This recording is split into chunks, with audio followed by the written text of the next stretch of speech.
ದಯವಿಟ್ಟು ಎಲ್ಲರೂ ಈ ಚಾನಲ್ನ ಸಬ್ಸ್ಕ್ರೈಬ್ ಮಾಡಿ. ನಿಮ್ಗೆ ಇಷ್ಟ ಆದರೆ ಈ ಚಾನಲ್ಗೆ ಜಾಯ್ನ್ ಆಗಿ. ಈ ವಿಡಿಯೋ ಇಷ್ಟ ಆದರೆ ದಯವಿಟ್ಟು ಎಲ್ಲರೂ ಶೇರ್ ಮಾಡಿ. ಸ್ವತಂತ್ರ ಪತ್ರಿಕೋದ್ಯಮವನ್ನು ಬೆಂಬಲಿಸಿ. ನನ್ನ ಯುಕ್ತಿಗೆ ನಿಮ್ಮ ಶಕ್ತಿಯೇ ಶ್ರೀರಕ್ಷೆ.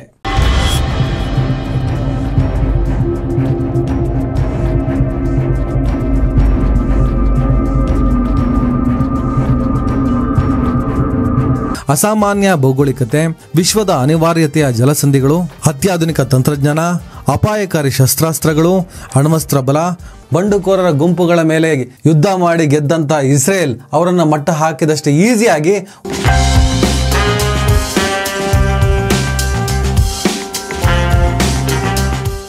ಹಲೋ ಹಾಯ್ ನಮಸ್ಕಾರ ಸ್ನೇಹಿತರೆ. ಇರಾನ್ ಮತ್ತು ಇಸ್ರೇಲ್ ಕಾನ್ಫ್ಲಿಕ್ಟ್ ಅವರಿಬ್ಬರಿಗೆ ಸಂಬಂಧಪಟ್ಟ ಹಾಗೆ ಮಾಧ್ಯಮಗಳು ಒಬ್ಬೊಬ್ಬರು ಒಂದೊಂದು ರೀತಿಯ ವರದಿಯನ್ನು ಮಾಡ್ತಾ ಇರ್ತಾರೆ. ನೀವು ನೋಡ್ತಾ ಇರ್ತೀರಿ, ಒಬ್ಬೊಬ್ಬರು ಒಂದೊಂದು ಥರದಲ್ಲಿ ಬರಿತಾ ಇರ್ತಾರೆ, ಅದನ್ನು ಓದ್ತಾ ಇರ್ತೀರಿ, ನೀವು ಕನ್ಫ್ಯೂಸ್ ಆಗಿರ್ತೀರಿ. ಏನು ಇಸ್ರೇಲ್ ಇರಾನ್ ಯುದ್ಧ ಹಾಗೆ ಬಿಡುತ್ತಾ? Israel ಗೆಲ್ಲುತ್ತಾ, Iran ಗೆಲ್ಲುತ್ತಾ? ಇಸ್ರೇಲೇ ಗೆಲ್ಲೋದು, ಇರಾನೇ ಗೆಲ್ಲೋದು? ಈ ಥರದ ಚರ್ಚೆಗಳ ನಡುವೆ ವಾಸ್ತವ ಸ್ಥಿತಿ ಏನು ಅನ್ನೋದನ್ನು ನಾನಿವತ್ತು ನಿಮಗೆ ವಿವರಣೆ ಕೊಡೋದಕ್ಕೆ ಬಂದಿದ್ದೇನೆ. ಈ ವಿಡಿಯೋವನ್ನು ನೀವು ದಯವಿಟ್ಟು ಎಲ್ಲರೂ ಸಂಪೂರ್ಣವಾಗಿ ನೋಡಿ. ಆಗ ಮಾತ್ರ ನಿಮಗೆ ಒರಿಜಿನಲ್ ಪಿಕ್ಚರ್ ಏನು ಅನ್ನೋದು ಗೊತ್ತಾಗುತ್ತೆ. ಇಸ್ರೇಲ್ ಇರಾನ್ ವಾರ್ ಆಗುವುದು ಅಷ್ಟು ಸುಲಭ ಅಲ್ಲ. ಅದಕ್ಕೆ ಕಾರಣ ಇರಾನ್ ದೇಶದ ಭೌಗೋಳಿಕ ಲಕ್ಷಣಗಳು, ನೇಚರ್ ಗಿಫ್ಟ್ ಅಂತಾನೆ ಕರೀತಾರೆ. ಅದರ ಜೊತೆಗೆ ಇಡೀ ವಿಶ್ವದ ಆರ್ಥಿಕತೆಯ ರಹದಾರಿ ಅಂತ ಇರಾನ್ನ ಕರೀತಾರೆ. ಇರಾನ್ಗೆ ಏನಾದರೂ ಹೆಚ್ಚು ಕಮ್ಮಿ ಆಯ್ತಂದ್ರೆ ವಿಶ್ವದ ಆರ್ಥಿಕ ಸ್ಥಿತಿಯೇ ಒಡಿಸಾಗ್ಬಿಡುತ್ತೆ. ಇದಕ್ಕೆ ಸಂಬಂಧಪಟ್ಟ ಹಾಗೆ ಒಂದಿಷ್ಟು ರಿಸರ್ಚ್ಗಳನ್ನು ಮಾಡಿ ಒಂದು ಅದ್ಭುತವಾದಂತಹ ವಿಡಿಯೋವನ್ನು ನಾನು ಪ್ರೆಸೆಂಟ್ ಮಾಡ್ತಾ ಇದ್ದೀನಿ. ವಿಡಿಯೋ ಇಷ್ಟ ಆದರೆ ಈ ಚಾನಲ್ನ ಸಬ್ಸ್ಕ್ರೈಬ್ ಮಾಡಿ, ಶೇರ್ ಮಾಡಿ, ಜಾಯಿನ್ ಆಗಿ, ಥ್ಯಾಂಕ್ಸ್ ಹೇಳಿ. Over to Iran Israel conflict.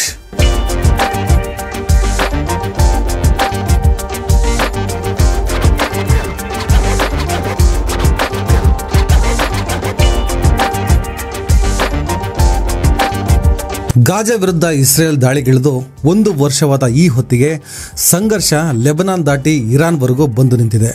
ಈ ಸಂದರ್ಭದಲ್ಲಿ ಇಸ್ರೇಲ್ ಹಾಗೂ ಇರಾನ್ ಇಬ್ಬರಲ್ಲಿ ಯಾರು ಬಲಿಷ್ಠರು ಅಂತ ಚರ್ಚೆ ಆಗ್ತಿದೆ. ಅದರ ಜೊತೆಗೆ ಇರಾನನ್ನು ಯಾರು ಇಲ್ಲಿಯವರೆಗೆ ಮುಟ್ಟಲು ಸಾಧ್ಯವಾಗಲಿಲ್ಲ ಅಥವಾ ಸಾಧ್ಯವಿಲ್ಲ ಎಂಬುದಕ್ಕೆ ಉದಾಹರಣೆಯ ಸಮೇತ ಚರ್ಚೆಗಳು ಆರಂಭವಾಗಿವೆ. ಇವತ್ತು ಶತ್ರುಗಳು ತಟ್ಟಲು ಸಾಧ್ಯವಿಲ್ಲದಂಥ ಇರಾನ್ ದೇಶಕ್ಕೆ ನೇಚರ್ ಗಿಫ್ಟ್ ಎನ್ನಲಾಗುತ್ತಿರುವ ಅದರ ಅಸಾಮಾನ್ಯ ಭೌಗೋಳಿಕತೆ, ಅತ್ಯಾಧುನಿಕ ತಂತ್ರಜ್ಞಾನ, ಅವರ ಬಳಿ ಇರುವ ಅಣ್ವಸ್ತ್ರ, ಸುಧಾರಿತ ಅಪಾಯಕಾರಿ ಶಸ್ತ್ರಾಸ್ತ್ರಗಳು, ಅನೇಕ ರಾಷ್ಟ್ರಗಳಲ್ಲಿ ಇರಾನ್ ಸಾಕಿ ಸಲಹಿರುವ ಬಂಡುಕೋರರ ಗುಂಪುಗಳು, 3 ಖಂಡಗಳ ಆರ್ಥಿಕತೆಯ ಬೆನ್ನೆಲುಬಾಗಿರುವ ಜಲಸಂಧಿಗಳು ಇರಾನಿನ ಬಹುದೊಡ್ಡ ಶಕ್ತಿಯಾಗಿದೆ. ಇರಾನಿನ ಮೇಲಿನ ಯುದ್ಧವೆಂದರೆ ಹಮಾಸ್, ಹಿಜ್ಬುಲ್ಲಾಗಳ ಮೇಲೆ ಬಾಂಬು ಸುರಿಸಿದಷ್ಟೇ ಸೋಬಿ, ಶೆಡ್ಡಿನಲ್ಲಿ ನಡೆಯುವ ಕುಸ್ತಿ ಎಂದುಕೊಂಡಿರುವ ನಮ್ಮ ಮಾಧ್ಯಮ ಅಜ್ಞಾನಿ, ಅತೃಪ್ತ ಆತ್ಮಗಳಿಗೆ ಇವತ್ತಿನ ಈ ವಸ್ತುನಿಷ್ಠ ವರದಿಯನ್ನು ಅರ್ಪಿಸುತ್ತಿದ್ದೇನೆ.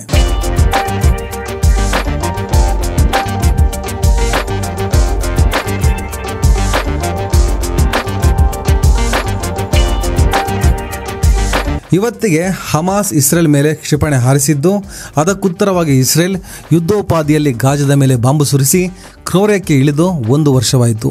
ಇಲ್ಲಿಯವರೆಗೆ ಸಾವಿರಾರು ಜನರು ಪ್ರಾಣ ಕಳ್ಕೊಂಡಿದ್ದಾರೆ, ಸಾವಿರಾರು ಜನರು ಅಂಗವಿಕಲರಾಗಿದ್ದಾರೆ, ಹಸುಗೂಸೆನ್ನದೆ ಸಾವಿರಾರು ಮಕ್ಕಳು ಬಲಿಯಾಗಿದ್ದಾರೆ, ಲಕ್ಷಾಂತರ ಜನರು ಅತಂತ್ರರಾಗಿದ್ದಾರೆ. ಇವತ್ತಿನ ದುರಂತ ಅಸಾಧ್ಯ ಕಥೆಯನ್ನು ಶುರು ಮಾಡುವ ಮುನ್ನ ಪ್ಯಾಲೆಸ್ಟೀನ್ ನೆಲದ ಮೇಲೆ ಇಸ್ರೇಲ್ ಬಂದು ನಿಂತ ಸಣ್ಣ ಹಿನ್ನೆಲೆಯನ್ನು ತಿಳಿಯೋಣ. 19ನೇ ಶತಮಾನದಿಂದಲೂ ಬ್ರಿಟಿಷರು ಫ್ರೆಂಚರ ವಸಾಹತುಗಳಿಗೆ ಭರಪೂರ್ತಿ ಹಣಕಾಸಿನ ನೆರವು ನೀಡುತ್ತಿದ್ದ ವ್ಯಾಪಾರಸ್ಥ ಯುರೋಪಿಯನ್ ಜಿಯೋನಿಸ್ಟರ ಋಣ ತೀರಿಸಲು ಅವರಿಗೆ ಪ್ಯಾಲೆಸ್ಟೀನ್ ನೆಲದಲ್ಲಿ ಜಾಗ ಮಾಡಿಕೊಟ್ಟು ಪೌರಾಣಿಕ ಕಥೆಯನ್ನು ಕಟ್ಟಿ ಇಸ್ರೇಲ್ ದೇಶವನ್ನು ಸ್ಥಾಪಿಸಲಾಯಿತು. This is a big moment. 4 p.m. Rothschild Boulevard, David Ben-Gurion officially declaring Israel an independent state. The Jews finally have a home. Palestine ರಾಷ್ಟ್ರೀಯತೆ ಬಹುಸಂಸ್ಕೃತಿಯ ಅಸ್ಮಿತೆ. ಅದು ಅರಬ್ ಮುಸ್ಲಿಮರು, ಅರಬ್ ಕ್ರಿಶ್ಚಿಯನ್ನರು, ಅರಬ್ ಯಹೂದಿಗಳನ್ನು ಒಳಗೊಂಡ ರಾಷ್ಟ್ರೀಯ ಅಸ್ಮಿತೆ. ಹಾಗಾಗಿ ಅರಬ್ ಯಹೂದಿಗಳು ಅವತ್ತು ಇಸ್ರೇಲ್ ಸ್ಥಾಪನೆಯ ವಿರುದ್ಧ ಪ್ರತಿಭಟಿಸಿದರು. ಮೊದಲನೇ ಮಹಾಯುದ್ಧದ ಸಂದರ್ಭದಲ್ಲಿ ಅರಬ್ ಪ್ರಾಂತ್ಯಗಳನ್ನು ಆಳುತ್ತಿದ್ದ ಅಟೋಮನ್ ಟರ್ಕರ ವಿರುದ್ಧ 1917ರಲ್ಲಿ ಶುರುವಾಗಿದ್ದ ಅರಬ್ ದಂಗೆಯನ್ನು ಹೈಜಾಕ್ ಮಾಡಿದ ಬ್ರಿಟಿಷ್ ಮತ್ತು ಫ್ರೆಂಚರು ತಮ್ಮ ಶತ್ರುವಾಗಿದ್ದ ಟರ್ಕರನ್ನು ಅರಬ್ಬರ ಬೆಂಬಲದೊಂದಿಗೆ ಹಿಮ್ಮೆಟ್ಟಿಸಿದ್ರು. ಅರಬ್ ಪ್ರಾಂತ್ಯಗಳನ್ನು ಅಟೋಮನ್ ಟರ್ಕರ ಸಾಮ್ರಾಜ್ಯದಿಂದ ಮುಕ್ತಿಗೊಳಿಸಿ ಕಳುಹಿಸಿ ನೀಡೋದಾಗಿ ಒಪ್ಪಂದ ಮಾಡಿಕೊಂಡಿದ್ರು. ಆದರೆ ಯುದ್ಧ ಗೆದ್ದ ನಂತರ ಅರಬ್ಬರಿಗೆ ಗೊತ್ತಾಗದಂತೆ ಬ್ರಿಟಿಷರು ಮತ್ತು ಫ್ರೆಂಚರು ಸೈಕ್ಸ್ ಪೈಕೋಟ್ ರಹಸ್ಯ ಒಪ್ಪಂದ ಮಾಡಿಕೊಂಡು ಆಟೋಮನ್ ಆಡಳಿತದಲ್ಲಿದ್ದ ಭೂಭಾಗಗಳನ್ನು ಹಂಚಿಕೊಳ್ಳಲು ನಿರ್ಧರಿಸಿದ್ರು. ಇರಾಕ್ ಮತ್ತು ಪ್ಯಾಲೆಸ್ಟೈನ್ ಬ್ರಿಟಿಷರಿಗೆ, ಸಿರಿಯಾ ಮತ್ತು ಲೆಬನಾನ್ ಫ್ರೆಂಚರಿಗೆ ಅಂತ ತಮ್ಮೊಳಗೆ ನಿರ್ಣಯ ಮಾಡಿಕೊಂಡ್ರು. 1917 ನವೆಂಬರ್ ತನಕವೂ ಈ ಒಪ್ಪಂದದ ಬಗ್ಗೆ ಅರಬ್ಬರಿಗೆ ಗೊತ್ತಾಗಲಿಲ್ಲ. ಆಗ ತಾನೇ ರಷ್ಯಾದಲ್ಲಿ ಕ್ರಾಂತಿ ಮಾಡಿ ವಿಜಯಿಯಾಗಿದ್ದ ಬೋಲ್ಶೆವಿಕರು ಈ ಒಪ್ಪಂದದ ಮಾಹಿತಿಯನ್ನ ಅವರ ಪತ್ರಿಕೆಯಾದ ಪ್ರಾವಡದಲ್ಲಿ ಪ್ರಕಟಣೆ ಮಾಡಿದ್ರು. 1917 ಬಾಲ್ಫರ್ ಡಿಕ್ಲರೇಷನ್ ಪ್ರಕಾರ ಪೌರಾಣಿಕ ನೆಲೆಯಲ್ಲಿ ಪ್ಯಾಲೆಸ್ತೀನ್ನಲ್ಲಿ ಯಹೂದಿಗಳ ರಾಜ್ಯ ಸ್ಥಾಪಿಸಲು ನಿರ್ಣಯ ಕೈಗೊಳ್ಳಲಾಯಿತು. ಬ್ರಿಟಿಷ್ ವಿದೇಶಾಂಗ ಕಾರ್ಯದರ್ಶಿ ಆರ್ಥರ್ ಬಾಲ್ಫರ್ ಹಾಗೂ ಬ್ರಿಟಿಷ್ ಯಹೂದಿ ಗುಂಪಿನ ನಾಯಕರಾಗಿದ್ದ ರೋಸ್ ಚೈಲ್ಡ್ ಬರೆದ ಈ ಡಿಕ್ಲರೇಷನ್ ಇವತ್ತಿನ ಇಸ್ರೇಲ್ ಮತ್ತು ಪ್ಯಾಲೆಸ್ಟೀನ್ ಘರ್ಷಣೆಯ ಮೂಲವಾಗಿದೆ. ಮೊದಲನೇ ಮಹಾಯುದ್ಧದ ಪೂರ್ವ 1890 ಆಸುಪಾಸು ಯಹೂದಿಗಳಿಗೆ ಒಂದು ದೇಶ ಬೇಕೆಂದು ಬ್ರಿಟಿಷರಿಗೆ ಬೇಡಿಕೆ ಇಟ್ಟಿದ್ರು. ಅದರ ಭಾಗವಾಗಿ ಅವರು ಮೊದಲು ಬೇಡಿಕೆ ಇಟ್ಟ ದೇಶ ಪ್ಯಾಲೆಸ್ತೀನ್ ಅಲ್ಲ, ಅದು ಸೈಪ್ರಸ್. ಮೊದಲು ಈ ದೇಶವನ್ನು ಕೊಂಡುಕೊಂಡ ನಂತರ ಪ್ಯಾಲೆಸ್ತೀನ್ ಭೂಮಿಯನ್ನು ಖರೀದಿಸಬೇಕೆಂಬ ಇರಾದೆ ಇವರದ್ದಾಗಿತ್ತು. ಒಂದು ಅಧಿವೇಶನದಲ್ಲಿ ಇಸ್ರೇಲ್ ದೇಶದ ಮೂಲ ಪರಿಕಲ್ಪನೆಯನ್ನು ನೀಡಿದ್ದ ಥಿಯೋಡಲ್ ಹರ್ಜಲ್ ಉಗಾಂಡದಲ್ಲಿ ಇಸ್ರೇಲ್ ದೇಶವನ್ನು ಸ್ಥಾಪಿಸುವ ಪ್ರಸ್ತಾಪ ಕೂಡ ಮಾಡಿದ್ರು. ಅದನ್ನು ಜಿಯೋನಿಸ್ಟರು ವಿರೋಧ ಮಾಡ್ತಾರೆ. 20ನೇ ಶತಮಾನದ ಆರಂಭದಲ್ಲಿ ಜಿಯೋನಿಸ್ಟರು ಪ್ಯಾಲೆಸ್ತೀನ್ನಲ್ಲಿ ಇಸ್ರೇಲ್ ಸ್ಥಾಪಿಸಬೇಕೆಂದು ನಿರ್ಧಾರ ಮಾಡಿದ್ರು. ಆನಂತರ ಬಾಲ್ಫರ್ ಡಿಕ್ಲರೇಷನ್ ಇದನ್ನು ಅನುಮೋದಿಸಿತ್ತು. ಫ್ರೆಂಚರು ಮತ್ತು ಬ್ರಿಟಿಷರ ಈ ಎರಡು ಮಹಾದ್ರೋಹಗಳ ವಿರುದ್ಧ ಅರಬ್ಬರು ದಂಗೆ ಎದ್ರು. ಯಾಕಂದ್ರೆ ಅರಬ್ಬರ ನೆಲೆಗಳು ಫ್ರೆಂಚರು ಮತ್ತು ಬ್ರಿಟಿಷರ ವಸಾಹತುಶಾಹಿ ನೆಲೆಗಳಾಗಿ ಬದಲಾಗಿದ್ವು. ಅದಲ್ಲದೆ ಅವರದ್ದೇ ಭೂಮಿಯಾದ ಪ್ಯಾಲೆಸ್ಟೀನ್ ಅನ್ನು ಜಿಯೋನಿಸ್ಟರಿಗೆ ಮಾರಾಟ ಮಾಡಲಾಗಿತ್ತು. ಅರಬ್ಬರ ನಾಯಕತ್ವ ವಹಿಸಿದ್ದ ಹುಸೇನ್ ಬಿನ್ ಅಲಿ ಈ ಒಪ್ಪಂದಗಳ ವಿರುದ್ಧ ಹಲವಾರು ಬಾರಿ ಬ್ರಿಟಿಷ್ ಮತ್ತು ಫ್ರೆಂಚರ ಜೊತೆ ಮಾತುಕತೆ ನಡೆಸಿದ್ರು. ಆದರೆ ಯಶಸ್ವಿಯಾಗಲಿಲ್ಲ. ಒಂದು ಮಾತುಕತೆಯಲ್ಲಿ ಹುಸೇನ್ ಬಿನ್ ಅಲಿ ಯುರೋಪಿನಲ್ಲಿ ಯಹೂದಿಗಳಿಗೆ ಸಮಸ್ಯೆ ಆಗಿದ್ದಲ್ಲಿ ಅವರು ಅರಬ್ ನಾಡಿನಲ್ಲಿ ಬಂದು ನೆಲೆಸಲಿ, ಅವರು ನಮ್ಮ ಸಹೋದರರು ಇದ್ದಂತೆ, ಆದರೆ ಇಸ್ರೇಲ್ ದೇಶವನ್ನು ಸ್ಥಾಪಿಸಲು ನಾವು ಒಪ್ಪೋದಿಲ್ಲವೆಂದು ಹೇಳಿದರು. ಆದರೆ ಬ್ರಿಟಿಷ್ ಮತ್ತು ಫ್ರೆಂಚರು ಇಸ್ರೇಲ್ ದೇಶ ಸ್ಥಾಪಿಸಲು ಯುರೋಪಿನ ಜಿಯೋನಿಸ್ಟರಿಗೆ ಬೆನ್ನೆಲುಬಾಗಿ ನಿಂತರು.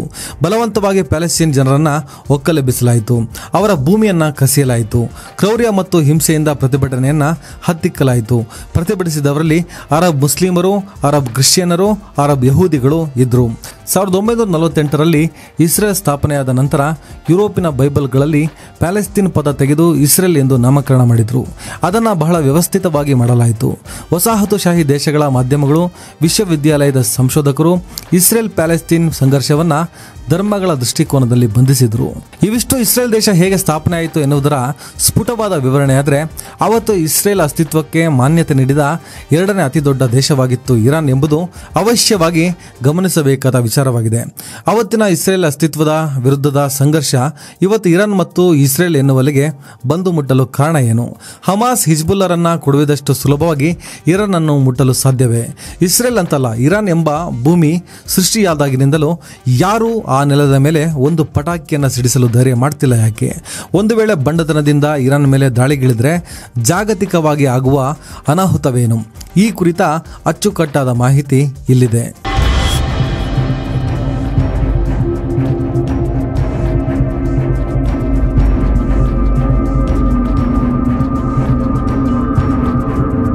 ಇರಾನ್ ವಿಶ್ವದ ಅತ್ಯಂತ ಹಳೆಯ ನಾಗರಿಕತೆಯಾಗಿದೆ.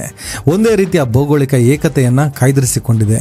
ಆ ಕಾರಣಕ್ಕೆ ಈಗಿನ ಇಸ್ರೇಲ್ ಇರಲಿ, ಅವತ್ತಿನ ರೋಮನ್ನರಾಗಲಿ, ಅರಬ್ಬರಾಗಲಿ, ಮಂಗೋಲಿಯನ್ ಟರ್ಕರಾಗಲಿ, ರಷ್ಯನ್ನರು, ಬ್ರಿಟಿಷರಾಗಲಿ ಇರಾನ್ ತಂಟೆಗೆ ಹೋಗಲಿಲ್ಲ. ಇರಾನ್ ಭೂಮಿಯ ಸೃಷ್ಟಿ ಹೇಗಿದೆ ಎಂದರೆ ಜಗತ್ತಿನ 3 ಖಂಡಗಳಾದ ಯುರೋಪ್, ಆಫ್ರಿಕಾ ಮತ್ತು ಏಷ್ಯಾ ಖಂಡಗಳನ್ನು ಜೋಡಿಸುವ ಏಕೈಕ ಭೂಮಾರ್ಗವಾಗಿದೆ ಇರಾನ್. ಹಾಗೆ Pakistan, Afghanistan, Turkmenistan, Iraq, Turkey, Armenia, Azerbaijan ಈ ದೇಶಗಳ ಜೊತೆಗೆ ಗಡಿ ಹಂಚಿಕೊಂಡಿದೆ.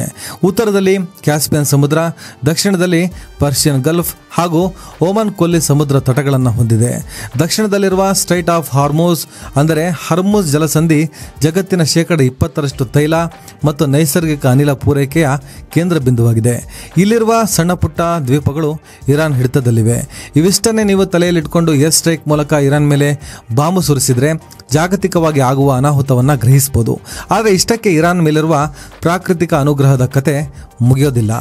ಇರಾನ್ ದೇಶಕ್ಕೆ ಅದರ ಭೌಗೋಳಿಕತೆಯೇ ವರದಾನವಾಗಿದೆ. ಆ ದೇಶದ ಪಶ್ಚಿಮ ಮತ್ತು ದಕ್ಷಿಣ ಭಾಗದಲ್ಲಿರುವ ಜಾಗ್ರೋಸ್ ಮೌಂಟೇನ್ಸ್ ದಕ್ಷಿಣ ಸಮುದ್ರ ತೀರದಿಂದ ಶುರುವಾದರೆ ಇರಾಕನ್ನು ದಾಟಿ ಟರ್ಕಿಯವರೆಗೆ ಹೆಬ್ಬರ್ವತವಾಗಿ ನಿಂತುಬಿಟ್ಟಿದೆ.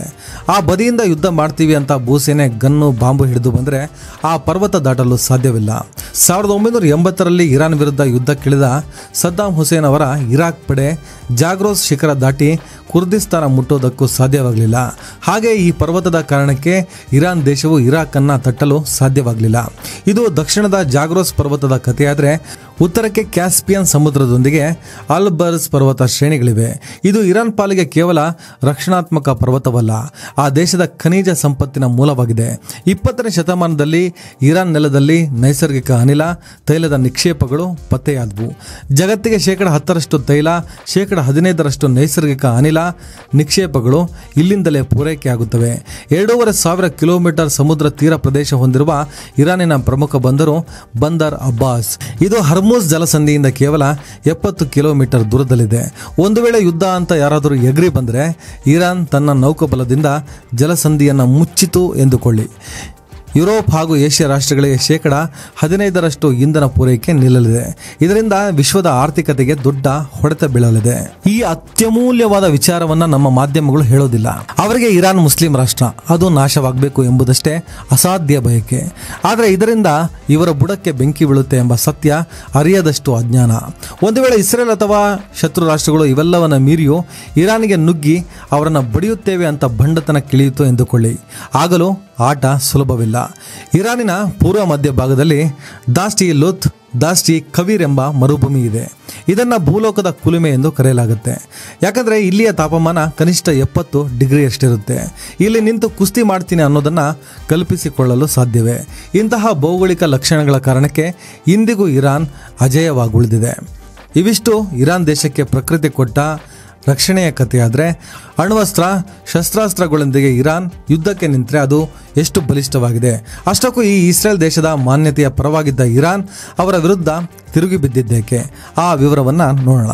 1979ರವರೆಗೆ ಇರಾನ್ ತನ್ನ ಉದಾರವಾದ ನೀತಿಯ ಕಾರಣಕ್ಕೆ ಇಸ್ರೇಲ್ ಹಾಗೂ ಅಮೆರಿಕ ಜೊತೆ ಉತ್ತಮ ಬಾಂಧವ್ಯ ಹೊಂದಿತ್ತು.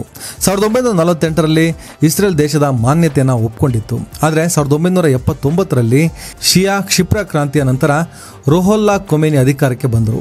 ಅವರು ಅಧಿಕಾರಕ್ಕೆ ಬರ್ತಿದ್ದಂತೆ ಇಸ್ರೇಲ್ ಇರಾನಿನ ಮೊದಲ ಶತ್ರು ಅಂತ ಘೋಷಿಸಿ ಪ್ಯಾಲೆಸ್ಟೀನ್ ಪರವಾಗಿ ನಿಂತರು. ಇರಾನ್ ಇಸ್ರೇಲ್ ಜೊತೆಗಿನ ಎಲ್ಲ ರಾಜಕೀಯ ಸಂಬಂಧವನ್ನು ಕಡಿದುಕೊಂಡಿತ್ತು. ವಿಮಾನಯಾನ ಸೇವೆ ರದ್ದುಪಡಿಸಿತ್ತು. ಇಸ್ರೇಲ್ ರಾಯಭಾರಿ ಕಚೇರಿಯನ್ನು ಎತ್ತಂಗಡಿ ಮಾಡಿ ಪ್ಯಾಲೆಸ್ಟೀನ್ ಹೈಕಮಿಷನ್ ಕಚೇರಿ ತೆರೆಯಿತು. ಈ ಕಾರಣಕ್ಕೆ ಇಸ್ರೇಲಿನ ಅಪ್ಪ ಅಮೆರಿಕ ಜೊತೆಗಿನ ಇರಾನ್ ಸಂಬಂಧ ಹಳಸತೊಡಗಿತ್ತು. ಈ ಬೆಳವಣಿಗೆಯಿಂದ ನಿಜಕ್ಕೂ ತಲೆ ಕೆಡಿಸಿಕೊಂಡಿದ್ದು ಅರಬ್ ರಾಷ್ಟ್ರಗಳು. ತೈಲ ವ್ಯಾಪಾರವನ್ನು ನೆಚ್ಚಿಕೊಂಡ ಈ ದೇಶಗಳಿಗೆ ಇರಾನ್ ಆಗಲಿ ಪಾಶ್ಚಾತ್ಯ ದೇಶವನ್ನಾಗಲಿ ಎದುರು ಹಾಕಿಕೊಳ್ಳೋದು ಸುಲಭವಿರಲಿಲ್ಲ. ಹೀಗಾಗಿ 1980ರಲ್ಲಿ ಇರಾಕನ್ನು ಇರಾನ್ ವಿರುದ್ಧ ಎತ್ತಿಕಟ್ಟಿತ್ತು. ಆದರೆ ಅದೇನು ವರ್ಕೌಟ್ ಆಗಲಿಲ್ಲ. ಇದರಿಂದ ಇರಾನ್ ರಣತಂತ್ರ ಹೂಡುವಂತಾಯಿತು. ಅಮೆರಿಕ, ಇಸ್ರೇಲ್ ಹಾಗೂ ಅರಬ್ ರಾಷ್ಟ್ರಗಳ ಮೇಲೆ ತನ್ನ ಒತ್ತಡ ನಿರಂತರವಾಗಿರುವಂತೆ ನೋಡಿಕೊಳ್ಳಲು ಪ್ಯಾಲೆಸ್ತೀನ್ನಲ್ಲಿ Hamas, ಲೆಬನಾನ್ನಲ್ಲಿ Hezbollah, ಸಿರಿಯಾದಲ್ಲಿ ಲಿವಾ Fateh ಮಿಯೋನ್, ಇರಾಕ್ನಲ್ಲಿ Badr brigade, ಯೆಮೆನ್ನಲ್ಲಿ ಹೌತಿ ಗುಂಪುಗಳಿಗೆ ಅಪಾರ ಪ್ರಮಾಣದಲ್ಲಿ ಹಣಕಾಸು, ಶಸ್ತ್ರಾಸ್ತ್ರಗಳ ನೆರವು ನೀಡತೊಡಗಿತ್ತು. ಇದನ್ನು ಇರಾನ್ ಪ್ರೋಕ್ಸಿ ವಾರ್ ಎಂದು ಕರೆಯಲಾಗುತ್ತೆ. ಇಸ್ರೇಲ್ ಇಲ್ಲಿಯವರೆಗೆ ಸಂಘರ್ಷ ಮಾಡಿಕೊಂಡು ಬಂದಿದ್ದೆಲ್ಲ ಇರಾನ್ ಸಾಕಿದ್ದ ಗುಂಪುಗಳ ಜೊತೆಗೆ ಮಾತ್ರ. ಒಂದಿಡೀ ದೇಶದ ಮೇಲೆ ಇಸ್ರೇಲ್ ಇಲ್ಲಿಯವರೆಗೂ ಕಾದಾಡಿಲ್ಲ. ಹಾಗಾಗಿ ಇರಾನ್ ಮೇಲೆ ಇಸ್ರೇಲ್ ಯುದ್ಧ ಮಾಡಿದರೆ ಆಗುವ ಅನಾಹುತದ ಅರಿವು ಇಸ್ರೇಲ್ಗಿದೆ. ಕೊನೆಯದಾಗಿ ನಿಮಗೆ ನೆನಪಿದ್ರೆ, ರಷ್ಯಾ ಯುಕ್ರೇನ್ ಯುದ್ಧದ ಸಂದರ್ಭದಲ್ಲಿ ರಷ್ಯಾದ ಅಪಾಯಕಾರಿ ಅತ್ಯಾಧುನಿಕ ಡ್ರೋನ್ ಬಗ್ಗೆ ಚರ್ಚೆ ಆಯಿತು. ಇದರಿಂದ ಯುಕ್ರೇನ್ ಅಕ್ಷರಶಃ ನಡುಗಿ ಹೋಗಿದ್ದು ನಿಮಗೆ ತಿಳಿದಿದೆ. ಆ ಡ್ರೋನ್ ಅನ್ನು ಆವಿಷ್ಕಾರ ಮಾಡಿದ್ದು ಇರಾನ್. ಅಮೆರಿಕದ ಸೆಂಟ್ರಲ್ ಕಮಾಂಡ್ 2022ರ ವರದಿ ಪ್ರಕಾರ ಮಧ್ಯಪ್ರಾಚ್ಯ ವಲಯದಲ್ಲಿ ಅಂದರೆ ಮಿಡಲ್ ಈಸ್ಟ್ನಲ್ಲಿ ಅತ್ಯಾಧುನಿಕ ಬ್ಯಾಲಿಸ್ಟಿಕ್ ಕ್ಷಿಪಣಿಗಳನ್ನು ಹಾಗೂ ಅಪಾಯಕಾರಿ ಶಸ್ತ್ರಾಸ್ತ್ರಗಳನ್ನು ಇರಾನ್ ಹೊಂದಿದೆ. ಅಸಾಮಾನ್ಯ ಭೌಗೋಳಿಕತೆ, ವಿಶ್ವದ ಅನಿವಾರ್ಯತೆಯ ಜಲಸಂಧಿಗಳು, ಅತ್ಯಾಧುನಿಕ ತಂತ್ರಜ್ಞಾನ, ಅಪಾಯಕಾರಿ ಶಸ್ತ್ರಾಸ್ತ್ರಗಳು, ಅಣ್ವಸ್ತ್ರ ಬಲ, ಬಂಡುಕೋರರ ಗುಂಪುಗಳು, ನೇರವಾಗಿ ಬಲಿಷ್ಠ ರಷ್ಯಾ, ಚೀನಾ ದೇಶಗಳ ಮುಕ್ತ ಬೆಂಬಲ. ಈಗ ಹೇಳಿ, ಇಸ್ರೇಲ್ ಇರಾನ್ ಯುದ್ಧ ನಡೆಯಲು ಸಾಧ್ಯವೇ? ಖಂಡಿತ ಇಲ್ಲ. ಆ ಕಾರಣಕ್ಕೆ ಇಸ್ರೇಲ್ ಅಪ್ಪಂದಿರಾದ ಅಮೆರಿಕ, ಇಂಗ್ಲೆಂಡ್, ಇರಾನ್ ಎಚ್ಚರ ಅಂತ ಕಾಲಿಂಗ್ ಬೆಲ್ ಹೊಡೆಯುತ್ತಾ ಇರೋದು. ಇವೆಲ್ಲವನ್ನ ಮೀರಿಯೂ ಯುದ್ಧವೇನಾದರೂ ನಡೆದರೆ ಅದು ಭಾರತದ ಮಾಧ್ಯಮಗಳಲ್ಲಿ ಮಾತ್ರ. ಸ್ನೇಹಿತರೆ, ನೋಡಿದ್ರ, ಇದು ಅಸಲಿಯತ್ತು ಅಂತ ಹೇಳ್ತಾರೆ ಗೊತ್ತಾ? ಅದು ಇದೆ. ಇಷ್ಟು ಬಿಟ್ಟರೆ ಬೇರೆ ಏನೂ ಇಲ್ಲ. ಸುಮ್ಮನೆ ಯಾರ್ಯಾರೋ ಏನೆಲ್ಲೋ ಕಥೆಗಳನ್ನು ಹೇಳ್ತಾ ಇರ್ತಾರೆ, ಯುದ್ಧ ಆಗೇ ಬಿಡುತ್ತೆ, ಹಂಗಾಗುತ್ತೆ ಹಿಂಗಾಗುತ್ತೆ ಅಂತ. ಖಂಡಿತವಾಗಲೂ ಇರಾನ್ ಇಸ್ರೇಲ್ ಯುದ್ಧ ಆಗಲ್ಲ. ಇಲ್ಲಿವರೆಗೂ ಇಸ್ರೇಲ್ ಯುದ್ಧ ಮಾಡಿಕೊಂಡು ಬಂದಿದ್ದು ಇರಾನು ಸಾಕಿ ಸಲಹಿದ ಬಂಡುಕೋರ ಗುಂಪುಗಳ ಮೇಲೆ ಮಾತ್ರ. ಹಮಾಸ್ ಆಗಲಿ, ಹೌತಿ ಆಗಲಿ, ಹಿಜ್ಬುಲ್ಲಾ ಆಗಲಿ, ಇವೆಲ್ಲವೂ ಇರಾನ್ ಸಾಕಿದಂಥ ಬಂಡುಕೋರರ ಗುಂಪುಗಳ ಮೇಲೆ ಯುದ್ಧ ಮಾಡಿ ಗೆದ್ದಂಥ ಇಸ್ರೇಲ್ ಅವರನ್ನು ಮಟ್ಟ ಹಾಕಿದಷ್ಟು ಈಸಿಯಾಗಿ ಒಂದು ದೇಶ, ಅದು ಇರಾನ್ ಅಂತ ದೇಶದ ಮೇಲೆ ಯುದ್ಧ ಮಾಡಿ ಗೆಲ್ಲೋದಕ್ಕೆ ಸಾಧ್ಯವೂ ಇಲ್ಲ, ಯುದ್ಧ ಮಾಡೋಕ್ಕೆ ಹೋಗೋದೂ ಇಲ್ಲ, ಅದಕ್ಕೆ ಪ್ರಪಂಚ ಅವಕಾಶ ಕೂಡ ಕೊಡೋದಿಲ್ಲ. ಯಾಕಂದರೆ ಇರಾನ್ ಹುಟ್ಟಿದ ನಂತರದ ಇತಿಹಾಸದಲ್ಲಿ ಯಾವತ್ತೂ ಕೂಡ ಇರಾನ್ ಮೇಲೆ ಯಾರೂ ಯುದ್ಧ ಮಾಡೋಕ್ಕೆ ಹೋಗಲಿಲ್ಲ. ಯುದ್ಧ ಮಾಡಿದರೆ ಏನು ಅನಾಹುತ ಆಗುತ್ತೆ ಅನ್ನೋದ್ರ ಬಗ್ಗೆ ಕ್ಲಾರಿಟಿ ಇಡೀ ಪ್ರಪಂಚಕ್ಕಿದೆ. ಅದಕ್ಕೆ ಸಂಬಂಧಪಟ್ಟಂತಹ ವಿವರಣೆಗಳನ್ನು ನೀವು ಈ ವಿಡಿಯೋದಲ್ಲಿ ನೋಡಿದ್ದೀರಿ. ಮತ್ತು ಈ ಥರದ ಇನ್ನೊಂದು ಎಕ್ಸ್ಕ್ಲೂಸಿವ್ ವಿಡಿಯೋ ಜೊತೆಗೆ ನಿಮ್ಮನ್ನು ಭೇಟಿ ಆಗ್ತೀನಿ. ನಮಸ್ಕಾರ. ದಯವಿಟ್ಟು ಎಲ್ಲರೂ ಈ ಚಾನಲ್ನ ಸಬ್ಸ್ಕ್ರೈಬ್ ಮಾಡಿ. ನಿಮ್ಗೆ ಇಷ್ಟ ಆದರೆ ಈ ಚಾನಲ್ಗೆ ಜಾಯ್ನ್ ಆಗಿ. ಈ ವಿಡಿಯೋ ಇಷ್ಟ ಆದರೆ ದಯವಿಟ್ಟು ಎಲ್ಲರೂ ಶೇರ್ ಮಾಡಿ. ಸ್ವತಂತ್ರ ಪತ್ರಿಕೋದ್ಯಮವನ್ನು ಬೆಂಬಲಿಸಿ. ನನ್ನ ಯುಕ್ತಿಗೆ ನಿಮ್ಮ ಶಕ್ತಿಯೇ ಶ್ರೀರಕ್ಷೆ.